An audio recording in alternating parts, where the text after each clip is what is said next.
Good afternoon, everybody. Juan Fernandez along with Rachel Kim. Desmond Shaw up in SkyCal coming to you with this breaking news in the Mid-City area. Police in pursuit of a driver in a stolen car. Let's throw it up to Desmond Shaw right now in SkyCal. Des. Juan and Rachel, this one was kind of difficult to find here as we're kind of in the Mid-City Koreatown area, and it's so difficult because LAPD has not actively been pursuing, well, they were, but the guy's been driving a little bit dangerous here. A stolen vehicle, and you see him here kind of zigging and zagging out of traffic, but they backed off and they're in tracking mode. They're primarily following it from the helicopter right now. There are a couple of units, but they're hanging way, way back right now. You know, try to kind of as a buffer for public safety to try not to agitate this person, but they're still driving kind of crazy, and you know, they're giving them quite a bit of leeway. They've already been in and out of one parking garage. Kind of surprised that they didn't ditch the vehicle at that point. We're getting into afternoon rush hour. We've had a couple of drops on raindrops on the lens as well, so we'll see if conditions start to get kind of slick out here for the suspect and what exactly their plan is here. And again, they're just following this one from the helicopter, so they must know that they have a decent amount of a leash, so to speak, from LAPD on the ground on this one. We heard about it with LAPD's Rampart Division. You can see here just kind of rolling through stop signs, a lot of pedestrians out here, some narrow surface streets. We had a little bit of wrong way driving on had a little bit of wrong way driving on some of those major streets like Olympic and Pico. And now our assignment desk telling us that their helicopter may have even had trouble finding this right now because it's a very common vehicle. It's silver. I mean, obviously there's tons of silver cars out there. So they're having trouble even kind of keeping up with this vehicle from the air. And they're not on the ground either. So, you know, we'll see if what the suspect's going to do and how the police are going to try to reacquire this vehicle as well. Juan and Rachel. Yeah, Des, at some point, were they in tracking mode? Because we were watching just before we went on air, and they were going, they were following from a pretty a big distance. So at what point did they decide to pursue the suspect? Yeah, it's not clear when they, I think they were only actively pursuing this for maybe 10 or 15 minutes. There you do see a unit right there who may not even been privy to this being the vehicle that they were looking for. But a lot of times with LAPD, when they're dealing with something that's nonviolent, like a stolen vehicle, and you just have someone that is driving really crazy, especially in a congested area, they tend to back off on the ground. You know, for better or worse. I mean, you try to make it, you know, safer for everyone around the situation, but you also give the suspect a lot of leeway to potentially get away. And we're still seeing this suspect kind of do some crazy things anyway. So then it's like, well, is it even worth it to be in tracking mode? But they still are at this point, and not even certain that LAPD is aware exactly of where this vehicle is here. Stopped at this light on Western at Olympic, and you can see just how busy it's getting here as we get into rush hour. And that's one thing, Desmond, that my first thought when I knew that this car was going through Koreatown, day or night, doesn't matter what day of the week, Koreatown is very busy with a lot of traffic. We're seeing it here. And you can see the driver of this car here giving himself quite a bit of distance from the car in front of him. My guess is, Rachel, if he sees the police, he might make a U-turn. Let's see what he's going to do here, because he is in a left turn lane. But again, unknown what he's going to do. And there are times where he's making some crazy moves. Other times, look, he kept going straight in a left turn lane and opposite lanes of traffic. Yeah, I think at all points he or she is aware that they are traveling on a very congested street there, and at all points looking for any outlet or a way out if he or she were to get trapped in a situation. So, you know, it's a good thing when he or she stopped that he didn't run through the intersection, right? So at least they are stopping at some points here. But as you can see, picking up speed right now, wow. Wrong side of the road. Wrong side of the road. Yeah. Oh, my goodness. Center turn lane. Oh. Yeah, and then, you know, this is what's so frustrating when the police are in tracking mode, because now you have the worst of both worlds. You have someone who's still driving crazy. You know, there's a pedestrian right there, just feet away from the person, and you don't have anyone behind this person if they decide to get out and run. They have a very high likelihood of escaping, or if they go into a parking garage or something like that. So right now, you know, I mean, you wonder if LAPD is going to re-engage, or sometimes too, you know, you hate to say it, but sometimes they just disengage altogether. Right. And I've heard watch commanders in situations like this just say, you know, we're pulling off this completely, cancel the pursuit, take the helicopter off. We don't even want you tracking from the air and agitating the suspect. And I'm kind of wondering if that might be what LAPD does with this, because even in tracking mode, you saw that wrong way driving, very close to pedestrians and other vehicles. Like you said, Juan, very congested area here in the heart of Koreatown. It's one of the densest areas in all of LA County. So, of course, you're going to have a ton of cars out here. And Thursday, one of the busiest traffic days of the week, if not the busiest. So it just all kind of compounds into a pretty bad situation all the way around for LAPD on this. And based on what we're seeing right now, Desmond, it makes us think that perhaps he does think that he is still being pursued by police, just based on that driving into opposite lanes of traffic, picking up speed there. Now he's making a turn onto a street. Maybe he's making a U-turn here. Back onto 7th, I believe. Yeah. All right. Des, now headed back eastbound. Des, do you know if the driver is the lone occupant of the car? Is there somebody else with him or her? We haven't been able to see, because we're dealing with, it just seems like almost, we kind of joke about the pursuit tint. Yes, but, we do. And by the way, you can see a little bit of damage to this vehicle as well. But it's kind of, it just almost seems like everyone in Los Angeles has tinted windows these days, or certainly the vast majority of people. I almost can't remember the last time we had a pursuit where someone didn't have tinted windows, so it's been very difficult to see inside. Now you see LAPD's helicopter there. I think they may have a visual of the suspect again. We heard them talking up here like they had lost eyes from the air for a minute, but you also see how you've not seen any LAPD vehicles in the immediate vicinity of this person. And I mean, LAPD, they fly pretty low when they're on these pursuits. This person doesn't have a sunroof, so I mean, they might have trouble seeing the helicopter, but I wonder if maybe they can hear them, and then that might be kind of agitating them or panicking them. Well, here's a unit right up ahead, but they might just be out on patrol. I mean, they are calling this out on the radios, kind of keeping everyone aware of what's going on. But, yeah, and, we got some tall buildings here. Let's see if we can get around this and try to keep the vehicle. Yeah, okay, so on to Irolo Street from 7th. But, yeah, still in Koreatown. You know how, narrow these streets can be, and coming up to kind of a weird intersection here. Well, yeah, there he goes. Okay, up around Wilshire. And this is the second time we've heard of him up around Wilshire Boulevard as well. But, this is, it's getting pretty difficult to keep tabs on this vehicle, especially when there's nobody behind him. Absolutely. Des, you mentioned LAPD Rampart Division earlier. Is that the area this pursuit originated from? Man. Can we get around this vehicle, this building? I'm sorry. Yeah, it was Rampart. Okay, there he goes. Yeah, there we go. There's the Ford Fusion again. It was Rampart that had initiated this, but we've been hearing about it on several frequencies, and they may have handed it off to someone else. And here we go. A lot of pedestrians out here now, just kind of creeping through, going through that red light here as well. Wilshire Boulevard, one of the most congested streets in all of LA at any time of day. And the suspect's at a dead stop. You would think maybe this would be a good opportunity for LAPD to try something or catch up, but it's just not clear what their strategy is and just how interested they are anymore in these. And look how many pedestrians are still out on the street walking around. Absolutely. Yeah, and I mean, we do have some rain falling here. I mean, you can actually maybe even see it in the shot a little bit. Yeah, it's not super heavy rain, but the pavement's getting wet down there. It hasn't rained in a while. It's just another dangerous factor here if we're going to have some wet pavement, kind of slippery conditions out here, and rush hour traffic in Koreatown. A lot of bad factors here. Yeah, and like you said, at any point LAPD could decide to just call this off, because the #1 priority is public safety, and because the suspect is apparently staying in the Koreatown area. We know all these major streets are very congested, and the streets aren't that wide. It is Thursday. It's the afternoon. We know it's always busy in that area. So a lot of times, Juan, suspects tend to stay in areas that are familiar to them. So this may be an area that this person knows or maybe lives in or knows somebody who lives there. But he seems to be staying in this area. Earlier, he went through the Hollywood area, as we know. So he continues to stay in Koreatown. And what's interesting, Rachel, too, is that he hasn't gone anywhere near a freeway, right? Exactly. You would think a freeway, he'd be able to pick up speeds. It would be a different situation here.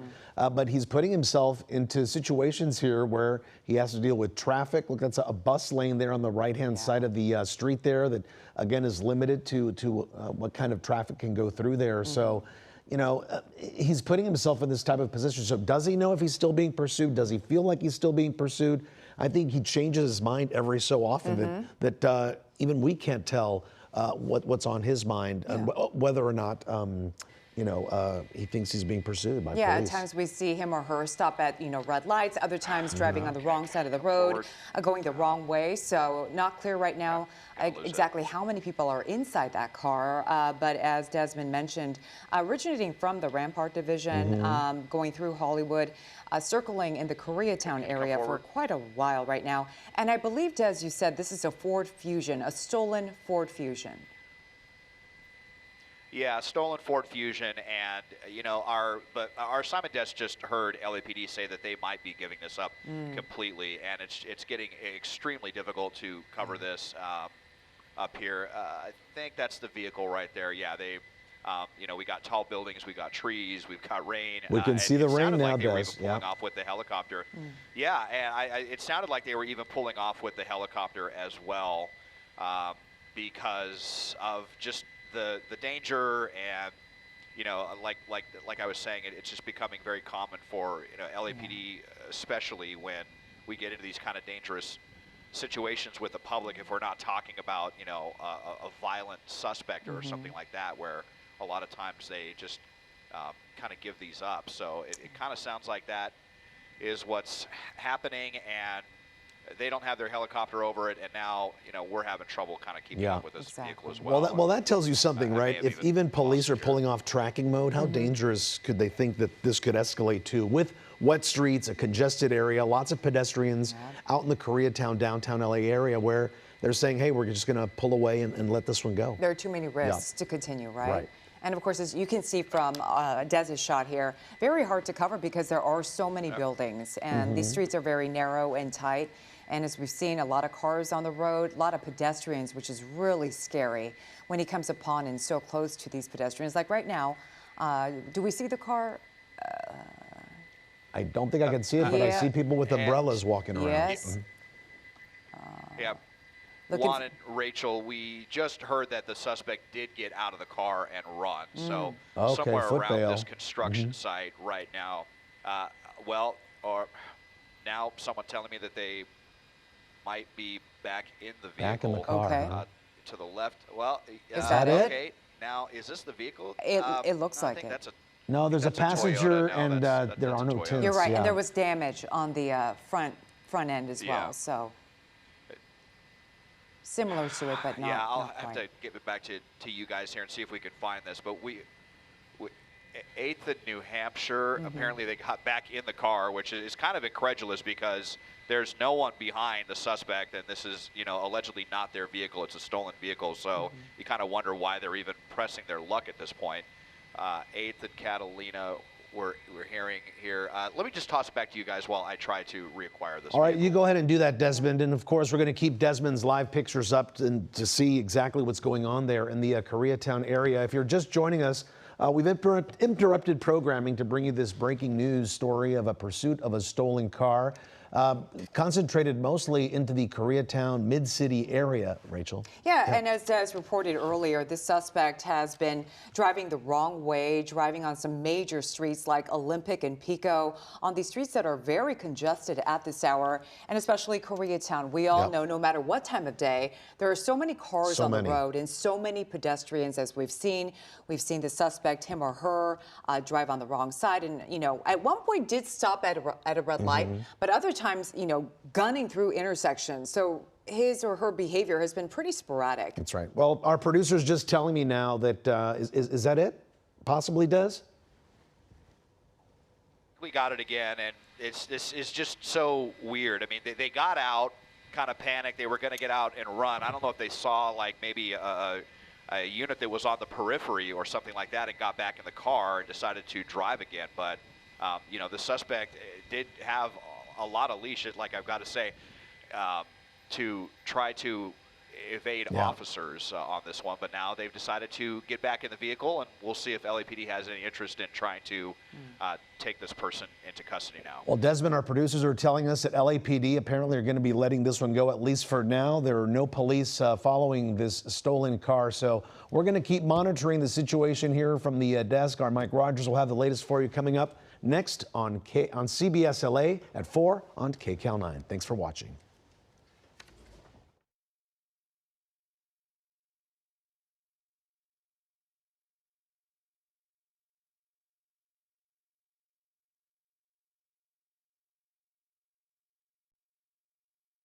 for a second. Well, oh, of course. you know, Oh, there it is. yeah, they are. They're back there a little bit, but yeah, and you know what? The suspect definitely panicked when that unit got back behind him, and now you know we have some really dangerous driving again. So, and I just have to remind our viewers that the suspect had already gotten out and abandoned the vehicle in a dense area. And there were no units behind him. I don't even think there was a helicopter behind the suspect. And then for whatever reason, they got back in the car and continued to drive. And now we are back in pursuit again and kind of, you know, endangering everyone and themselves. Just a very curious situation when it seemed like they had a very high likelihood of, you know, getting away. And LAPD could have reacquired that stolen vehicle without all of this danger. But here you can see this suspect, the unit that is back here, and now they're stopped at this light, but any opportunity they've taken to be able to get through traffic. Had a couple of close calls here while we're off the air, up to 60 miles an hour. We're just getting deeper into rush hour traffic in one of the densest areas of LA. So, you know, definitely a heightened sense of danger all the way around for LAPD, for the suspect, and for the public. Juan and Mike. And Des, there is an LAPD helicopter back overhead. It's interesting to see, and we'll have to try to figure it out what changed. Oh, and this may be what changed.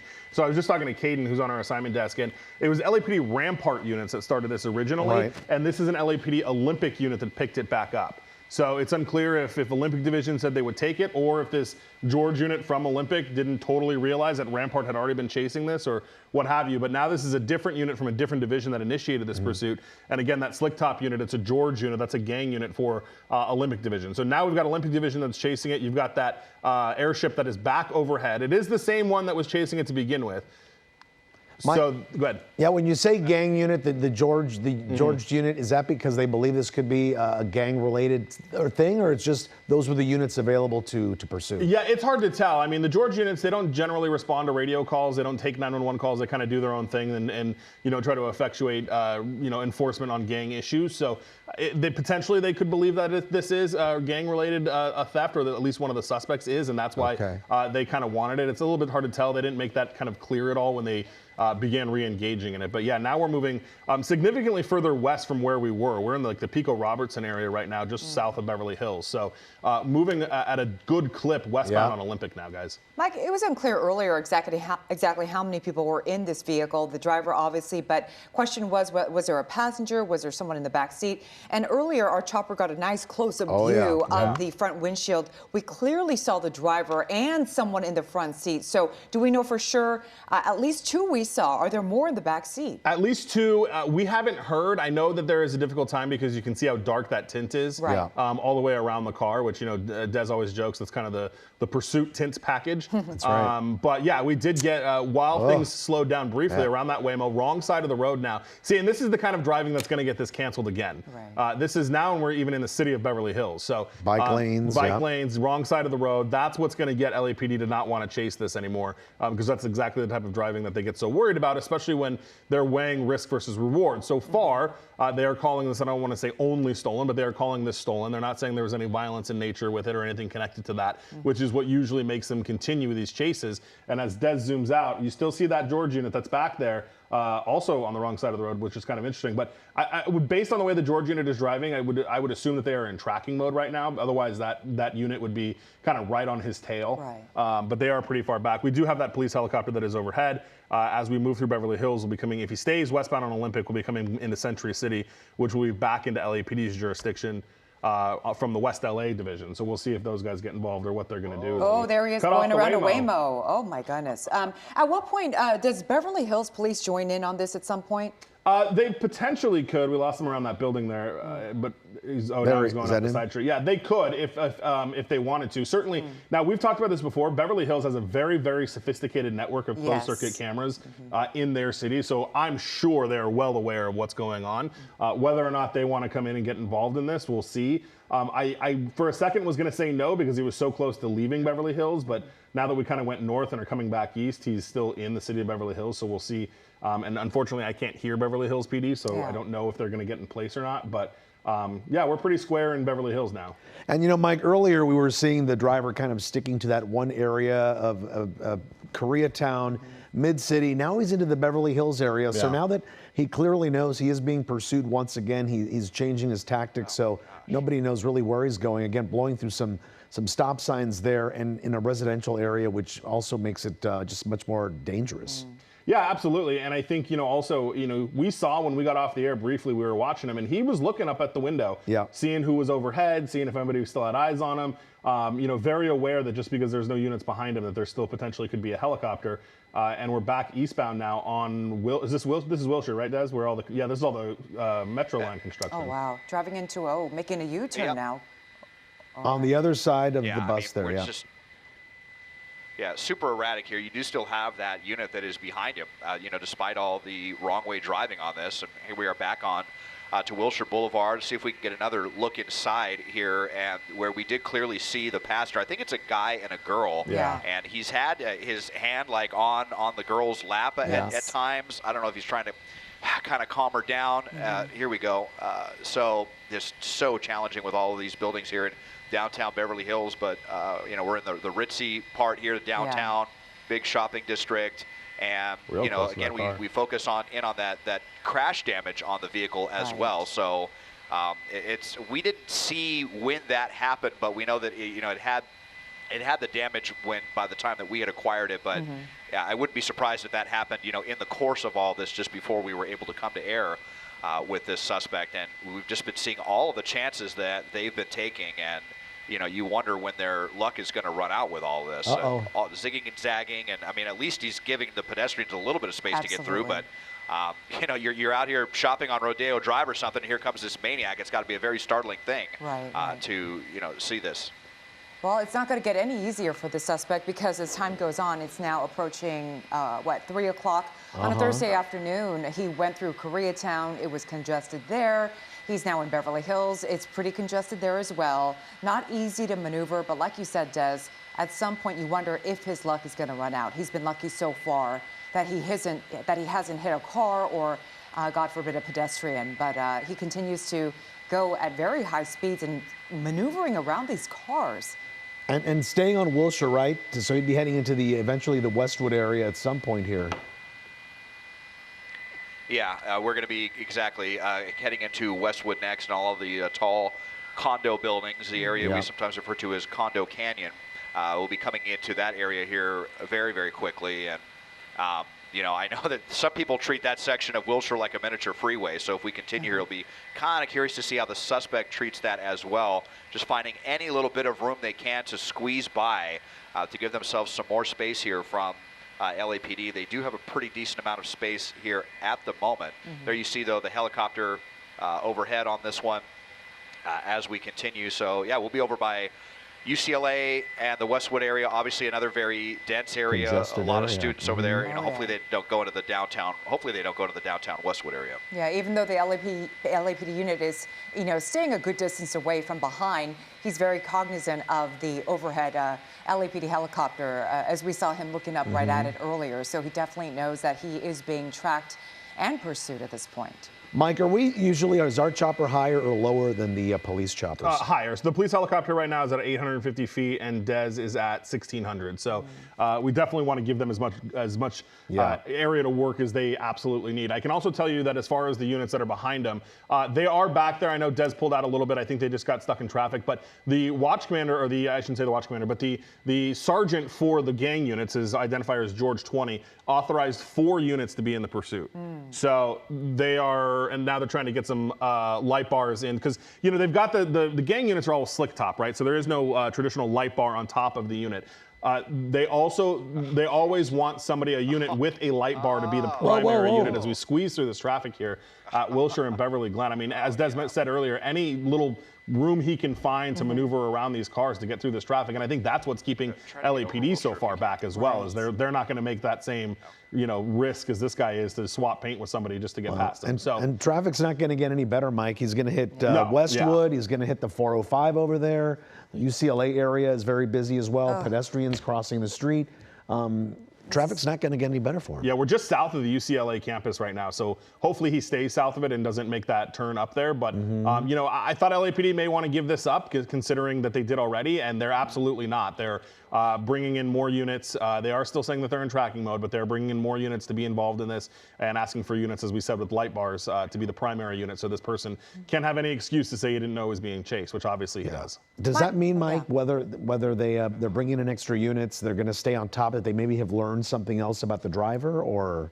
Yeah, potentially, especially since George, the gang units are the ones that are primarily wanting this. So I don't know if they, you know, after this, you know, chase terminated the first time, if they learned something about the driver or even the passenger that made them say like, oh, we really shouldn't have given that up. We want to go get it back. Yeah. And they had one of those gang units do that. Now, as the airship approaches Wilshire, right near the UCLA, just south of where you would turn up to go to Westwood Village, Glendon Avenue is where their airship is at right now. They're heart of Westwood right now. Well, Mike, the suspect has traveled quite a distance. We know that LAPD Rampart originated the call. Do we know what area this car was stolen from exactly? When we say LAPD Rampart, what area are we talking about? Yeah, so Rampart Division is, you know, kind of just north of the downtown area a little bit. It gets kind of Echo Park, Silver Lake area type thing before you get into Hollywood. If you go west of that, that's Hollywood. South of that is Olympic. So, and we should be clear that we don't definitively know where it was stolen from.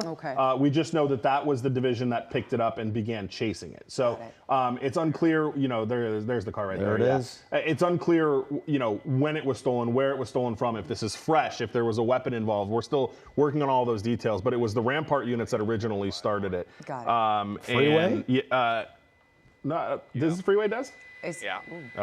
Yeah, we're getting on the northbound 405 right now. So if it wasn't already congested enough, now we're getting on the America's favorite freeway here at the favorite time of day, or Thursday at, you know, almost 4 o'clock, 3 o'clock, excuse me, on the northbound 405. So let's see how the suspect decides to handle this, because there's definitely going to be quite a bit of traffic. And this is the first time we've seen them get on the freeway now at this point. They have just been, you know, all around the mid-city area. We've covered a lot of ground on surface streets, you know, in a record amount of time, just because this person has been driving like such a lunatic.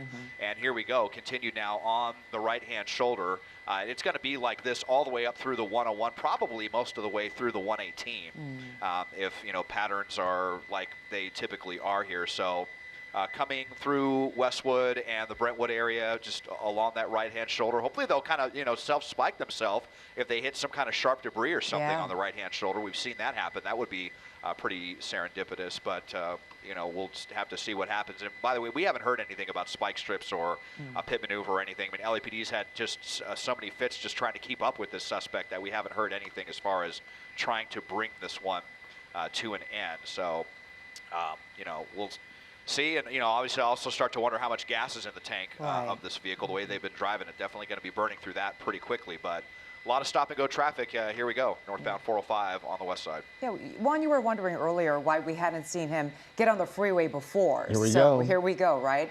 Probably after running into all the congestion on the side streets, he maybe figured I'd have a better luck on the 405, but we all know what the 405 is like. It's not much better, but at least, like Des is saying, he is driving on the shoulder there. And right now it's moving, and it's incredible. The entire stretch of the 405 doesn't have a shoulder, so at some point he's going to have to merge back into traffic and then merge his way back out.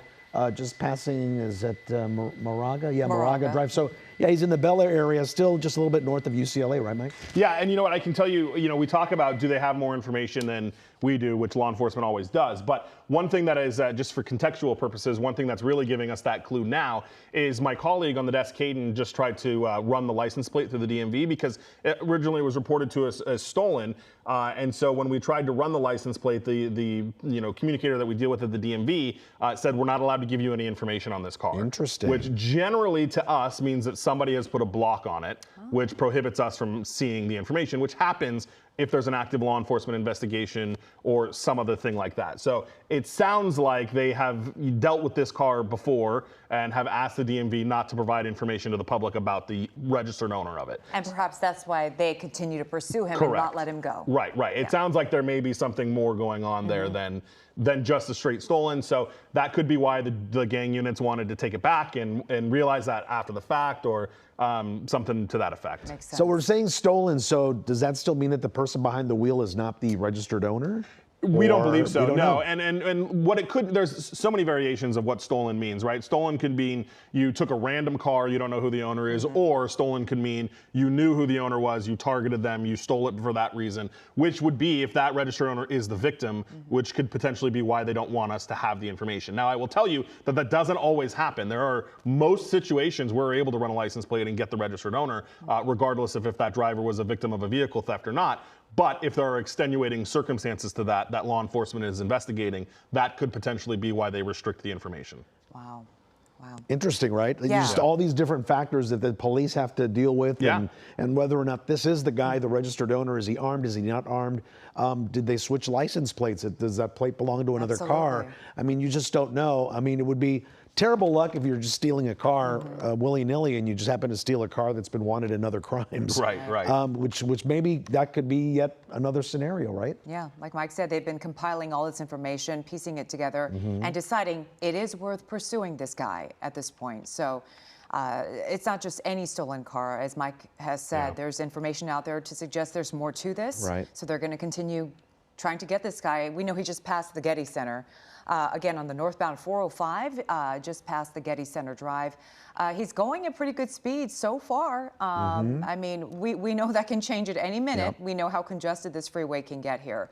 But as Mike mentioned, it's unclear exactly where it started or where it was stolen from. But we do know that the LAPD Rampart Division initiated the pursuit and has gone through what one? We went through Mid-City, Hollywood, Koreatown, almost Beverly downtown Hills. LA, Yeah, all over the place. And now on the northbound 405, going at pretty fast speeds. Yeah, incredible speeds for the afternoon drive there in the carpool lane of the 405 northbound. Let's go back up to Desmond Shaw up in SkyCal. Des, can you give us an update there from your point of view? How does traffic look? How are things looking from SkyCal?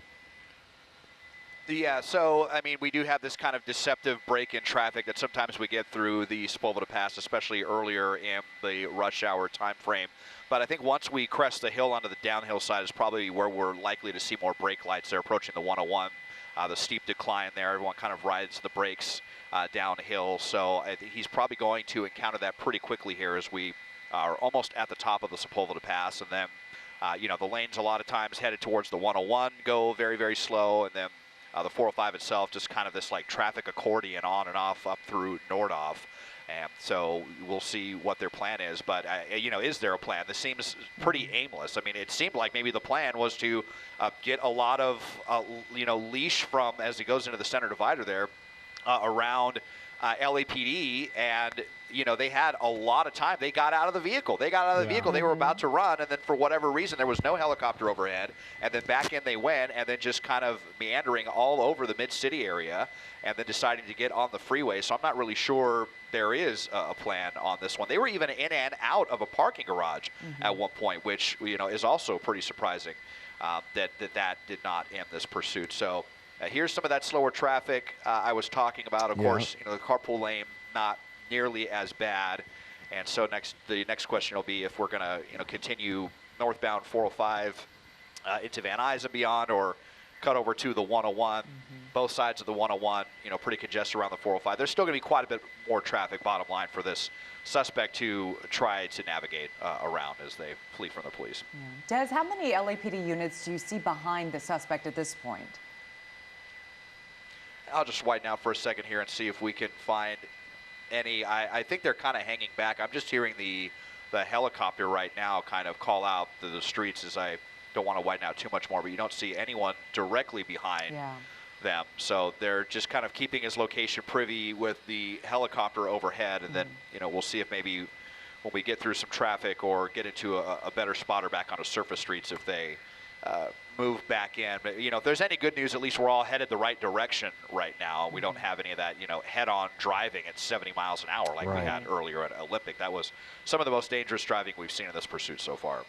Mike, could we see the CHP possibly jump in on this one? We're listening to that. Right now, they're putting it as what they call information only, which means they're not being requested. Well, as I said that, I just heard George 20 request notify CHP. So now they may want CHP to take over. One of the issues of why we're not seeing the units behind them is because they want a unit with a light bar to be the primary unit that is behind the car. Makes sense. What's interesting to me, though, is that they requested that unit back from Olympic Division, even though we were in West LA Division. It would have been much closer to grab a West LA officer to be that primary with the light bar, but they requested it from Olympic Division. And so that unit with the light bar, who's coming from essentially Koreatown, is now trying to catch up to the chase to come be that primary unit.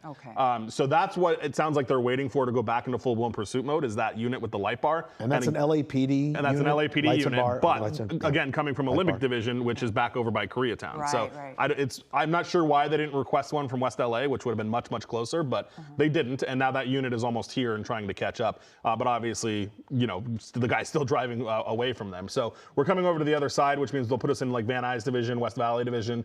So we'll see if any of those divisions want to get involved. And then, as I just heard, the supervisor for the gang unit requesting dispatch to notify CHP. Now, they haven't officially said they want CHP to take over, but they're asking. See, now we're trying to they're asking figure it out, to right? notify. Yeah, that's the question that's being asked now. Is do you just want us to notify them, or do you want them to take it? Well, this week we saw pursuit go all the way to the U.S.-Mexico border and through the border, Rachel. So we'll see how far this guy is going to get to before he gets stopped. And of course, the question is, how much gas does he have left? I mean, we've been on the air, Guessing 45 minutes at least, almost an hour. Yeah. Yeah, I mean, he's going to run out of gas. I think Des mentioned this is a Ford Fusion. So not a whole lot of gas it can hold, but he's been going at high speeds for a very long time. So, you know, we'll see if he runs out of gas, or at some point if law enforcement decides to deploy spike strips in a safe area. We know they can't do that now because it would be simply too dangerous to the public. Mike, I was wondering, you said that they needed a primary to follow and lead this pursuit with a light bar. Why is that important? It's important because if you ever go to court, you don't want the guy to say, I didn't know I was being chased. A unit with a light bar is the full, as lit up like a Christmas tree as it can get. And that's what they like to do, is they like to have that primary unit in there so that the guy can never say, I didn't know I was being chased. Makes sense. So there's two things that are happening right now.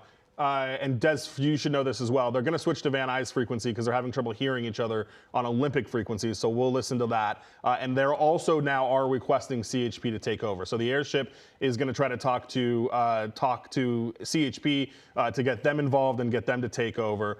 Meanwhile, they'll still deal with this, but they're going to go over to Van Nuys frequency because they're having trouble hearing each other on Olympic frequency. Mike, at these speeds, what are the options? I mean, I know we talked about spike strips, but that just doesn't seem safe for the officer who'd have to be on the other side of the freeway. There's no real shoulder there. Right. Well, not only that, but there's so many cars, it's so congested. You have to do, and we've seen them do it. I mean, we had that homicide suspect a couple months ago, remember? And they stopped all the traffic, That's right. which forced the guy to the shoulder, and then CHP set it up in his only escape, and he ran right into it, which was great. But we haven't heard any of that kind of maneuvers, you know, trying to be dealt with right now. Oh. And Des, I don't know, can you pull out just a little bit? It sounds like those marked units may be getting pretty close. I don't know if you see them back there at all. No, not quite. Yeah, okay. We'll just widen out here a little bit as we get by the Burbank exit. And yeah, still not seeing him get into the shot here, but yeah, hopefully they'll catch up more quickly. But then, you know, we'll also see how the suspect's going to react to all that. A little bit of a weather update, because I know we had some rain that was falling earlier when we were in the Koreatown area. That is completely gone. It is dry up here in the San Fernando Valley. We've got kind of partly cloudy skies, so that's not going to, shouldn't have any weather issues as far as slick roadways for the suspect on this one. And you know, I'm kind of wondering if this is going to go to CHP, and if this person's going to continue northbound into the Santa Clarita area. There could be a good opportunity for some spike strips up there before we cross the Grapevine. Of course, right as I say that, the suspect decides to get off the freeway at Burbank Boulevard. So right here over by the Sepulveda Flood Basin and Sherman Oaks, a very, very busy area. This is actually, in my opinion, one of the more frustrating intersections in Los Angeles at rush hour, trying to cross Burbank Boulevard, because you've got Burbank and the 405 and then Sepulveda only like 50 feet away. So let's see what the suspect decides to do. But this could be a good opportunity for LAPD to get back into position here And again, that suspect's trying to find any kind of space they can to, rudely crowd other vehicles out, but having some trouble now with this landscaping vehicle right here. Onto the wrong side. What's he going to do? Try to get to... There's no space. turn Look lanes at right that. here. All lanes are taken. And, I mean, as we mentioned earlier, CHP. Whoa. that was close. Look at that. Yeah, CHP. So we're right by, a CHP office here off of Sepulveda and Magnolia, I know. And look at that. That was a pretty aggressive a maneuver. Ooh, maybe they might even come in with a pit maneuver or something. We know how CHP can be when they get into pursuits. They can be, fairly fearless about this kind of stuff. Now the suspect kind of panicking, and northbound on Sepulveda into the bus lane and the bike lane. Boy, we'll see what happens next, but we're going to be up by the Orange Line busway and just another super congested area here. yeah, he's really gunning it. I mean, it's CHP with lights and sirens on. They're serious about getting this guy, getting him to stop. That is, like Desmond mentioned, that is one of the most congested areas. It's a headache to travel through, and so far this guy has been pressing his luck, and at some point the luck has got to run out. He's been maneuvering around cars. We physically haven't seen him hit another car or a pedestrian, thankfully, but we do see some damage on the front end there. We don't know if that was, sustained during this pursuit, but there is some damage. But here we go again, trying to get through that intersection. Thankfully, that pedestrian passed by safely. My goodness. So again, we are at Sepulveda Boulevard and Orange Line busway. This is in the Valley, in Van Nuys. The traffic situation, the congestion isn't getting any better. The later we get into the day, more and more cars and people are going to be out there. So we're just hoping that this comes to a conclusion very soon. It's the afternoon rush, people coming home from work or just getting to where they need to go. Right now, he's getting a little bit of a break, a little lighter traffic there on the right-hand side. Let's see if he's going to make a turn here or not. Nope. It's going right through that intersection there. And Mike, it looks like the CHP units, have they pulled back just a little bit? Yeah, I was listening to the... Yeah, I was listening to the CHP unit. He 1022'd, he backed off because it's on surface streets. He was alone. He was the only one. So he backed off, and they're letting LAPD keep this. So LAPD, they keep saying they're close to catching up with them. I know just a couple of minutes ago I heard them say they just exited Burbank. So hopefully they're catching up and right behind him. It's Watch, Mike, we're showing the replay right there. Oh, yeah. On the right side of your screen. That's when that lone CHP officer came across the car trying to make their way onto opposite lanes of traffic because basically there was nowhere else to go. He almost had him cornered there, but the driver of this stolen car was able to just make his way around it. Yeah, just barely. I mean, that's been this guy's luck, as we talked about. I mean, he's been just barely been able to make it around a lot of different things and a lot of different motorists and things that are there. Slowing down, though, to only, 25 miles an hour. There's traffic ahead of him, that's why. But, every time he gets slowed or every time he gets, tropped up here, hopefully that is giving these ground units some time to catch up and be right behind him. And I mean, I know it's got to be so frustrating for them as well because they have been so close throughout the duration of this pursuit, pulling into a parking lot now. And it's incredible, Mike. We're talking that there's two people inside, possibly a man and a woman, that the passenger wouldn't just be trying to convince this driver to slow down, to stop, pull over. Because in many cases, the passenger is not charged with evading, right? Yeah, I mean, 9 times out of 10, unless the passenger has a warrant, and here we go to units pulling in the parking lot. And there's those marked units that I was talking about. So you got 1, 2, 3, at least 4 of them pulling behind him. Now he's driving the wrong side of the road. So you've got those units really close.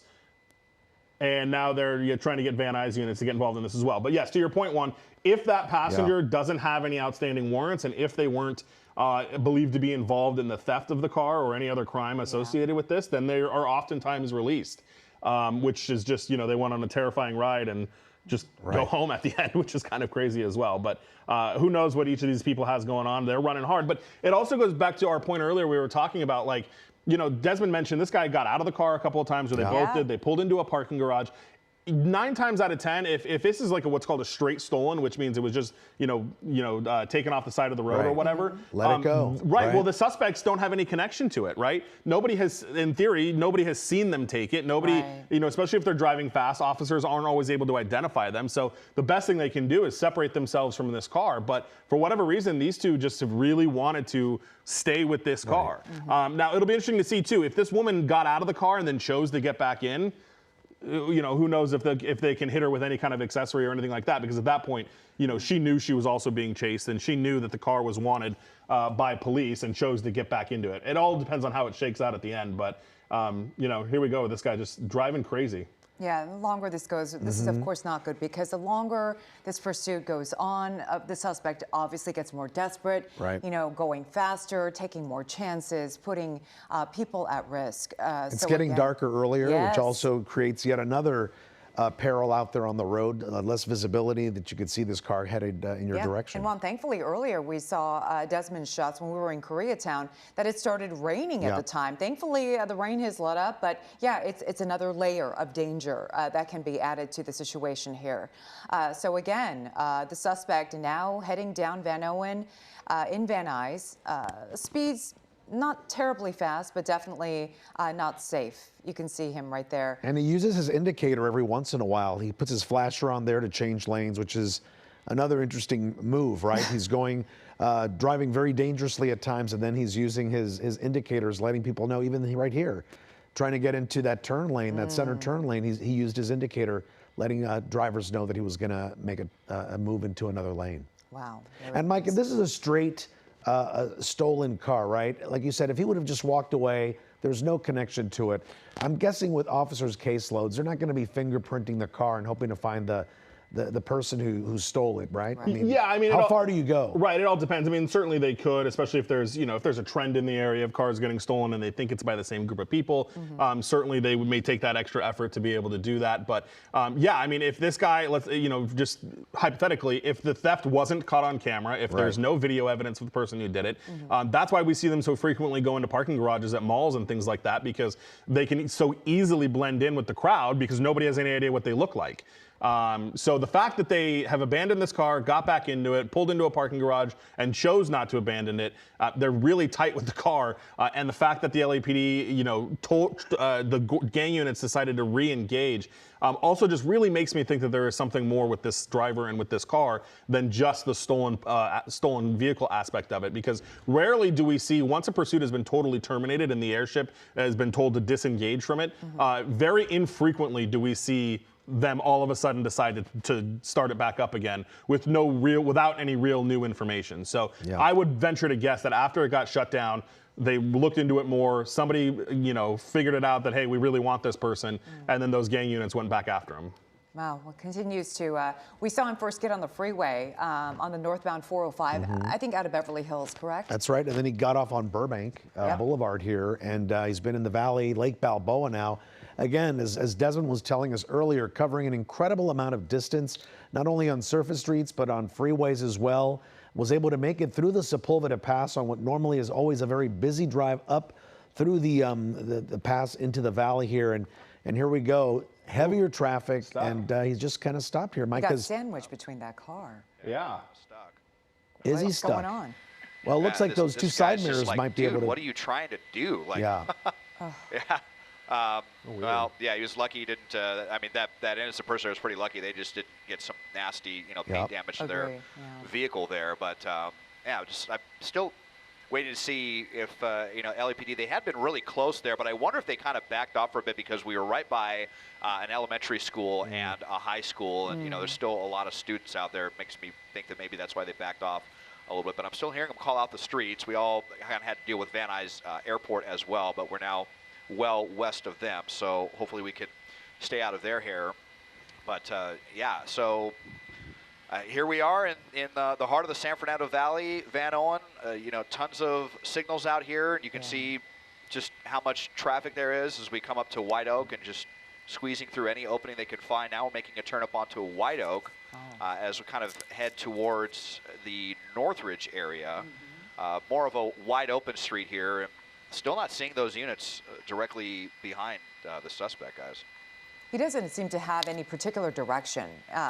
Just not now, right? Not now, exactly. Now, earlier, I questioned if he was familiar maybe with the Koreatown area because he kept circling and taking those streets. But now, as we've seen, he's kind of gone anywhere he can go. Ooh. What is that? Look at that. Oh, that was the car that was next to him earlier. Yep. Oh. Oh, yeah. I think this might. Road rage wow, this is crazy. It's a road rage situation here. Yeah. I mean, wow. So here's someone, if they're just a vigilante kind of taking this into their own hands, who I don't know if Well, they this were just changes having a bad things. day and this was kind of the last straw. But look at this, kind of going all around. And Wow. I haven't seen anything like this in a long time with somebody else getting involved in this is just really heightening the danger in all of this. So When I the mean, let's suspect see sandwiched between that how car, long did is he this do any person gonna- damage to the other car? Maybe he did some damage, and that other car thought, oh, he's just taking off and trying to run away. Who knows? Well, really quick, guys, that's not the same car. Oh, it isn't? No, I just played Yeah. back the video No, from Desmond's thing. That's not the same car. So Oh, okay. I don't know who that is. The airship just asked, Yeah. do we have any unmarked units in this pursuit? And the ground units were like, They're not no. giving up. Especially not one that's yelling out the window like that. Like you said, maybe it's a vigilante. Or trying to maybe get it's the involved. victim. Maybe it's the victim of the stolen car. You know, like I don't know if this person who's got their car stolen has been watching this on TV and is now deciding to That's chase so down their random, own car. Mike. how It's this- super random. But so Right. random how this car just came up and I saw some hands being. Oh, yeah, some pulled back. There was gestures. some Yeah. gestures being made. Obviously, there was some words being exchanged, and I mean, they're definitely a lot mean, look closer. at that. Oh, he lost control. What happened there? Uh-oh, I don't what's- even know what uh-oh, happened. what's happening Now here? they're out and running. Hopefully this is the end of it. So, look at this guy two now. Here people. he comes. He's chasing him. What is Whoa. We've got happening? just a private citizen who is chasing this guy, chasing both of them The driver into this running away. alley off of Hesperia and Heartland. Really crazy. That's and, wild. Des, I think she got the other one. Oh, they're right there, yeah. Well, Did they, Mike? yeah, maybe that was the I think that passenger. was the Passenger, yeah. Passenger, but yeah. this is the driver here. Oh, Just got all hit there. right. Okay, All right, that it's is it, over now. Finally, Done. all right. LAPD, No messing yeah, around. not wasting any time. Finally.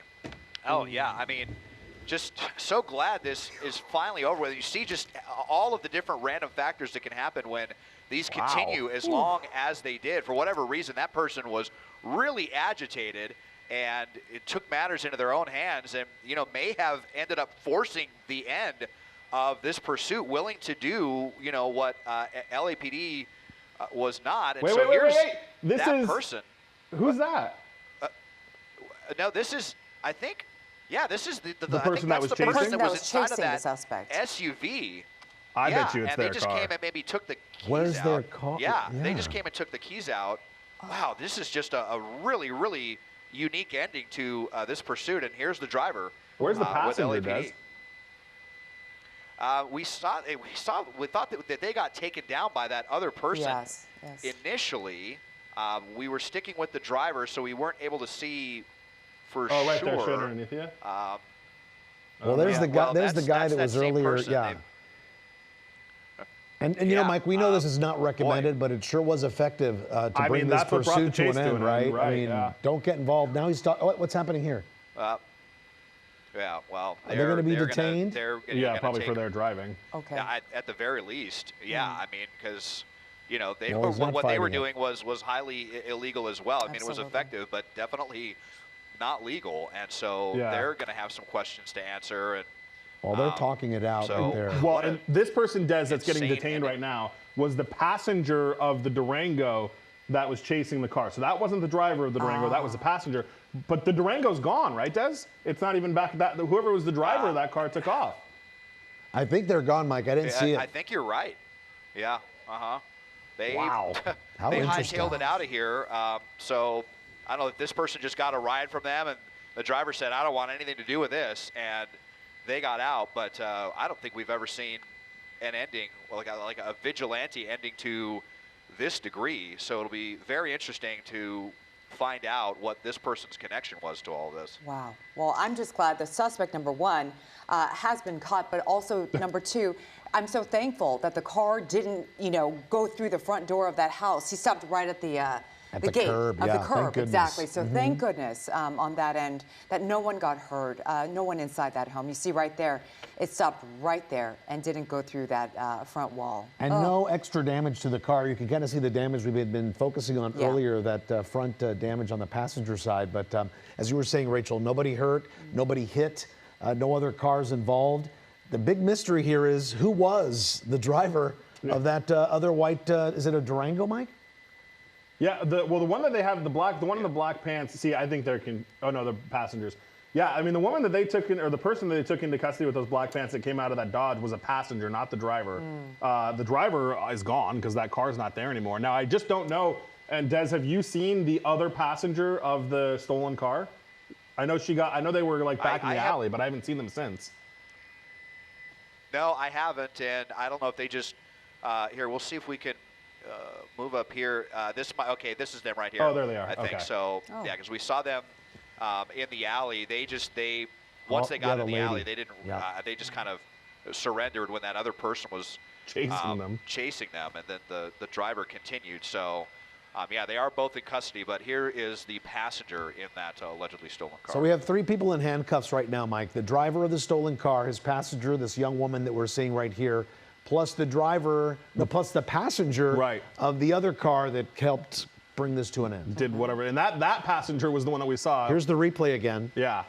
And they just really showed up out of nowhere and came in really hot during all of this. And she was the one that, I believe it's a she, but the passenger of the Durango was the one that was yelling out the window that we could see the whole time. And it goes back to making me wonder if it's that person's car, because after the suspects were taken into custody, that person went right back to the car and went into the driver's side of the car. Yes. So that's why I'm wondering, maybe did they go get their keys back or Unless they were tracking their car, how would they know where they were based on TV, right? Right.